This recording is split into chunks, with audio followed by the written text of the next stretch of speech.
Bolehkah kita berpuasa penuh di bulan Rajab, Syaban, Ramadan? Tu sah dah.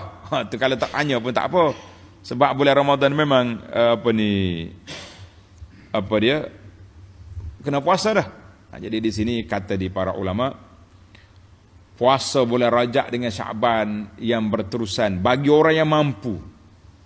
Tapi ingatlah, jangan pula kata ini ada kelebihan tertentu gini-gini, tidak.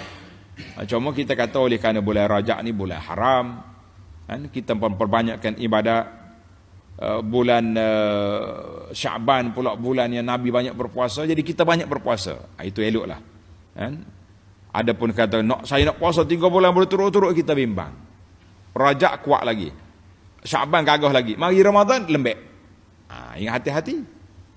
Jadi kalau kita puasa bulan Rajab, puasa bulan Syaban, puasa sunat banyak-banyak tak apa. Tapi kalau kata nak direct straight, dibimbangi, takut habis gas di hujung jalan. Sebab guna banyak tenaga di awal ni. Guna banyak awal, tapi pada peringkat awalnya kalau orang tu mampu sungguh-sungguh, dengan dia nak puasa banyak, kita kata bolehlah puasa. Tapi jangan i'tikad macam tadilah, ada kelebihan tertentu kita kata itu tidak boleh. Tapi Nabi memang banyak-banyak puasa sunat dia di bila? Di bulan Syaban. Sehingga yang tak bolehnya kita ifrat Rajab saja. Aku bulan Rajab aku puasa sebab hadis gini, sedangkan hadis itu tak sahih. Ataupun kita puasa bulan Syaban tak. Manakala kita nak puasa sebab memperbanyakkan puasa di bulan haram, bulan Syaban Nabi kita puasa nak banyak, itu boleh.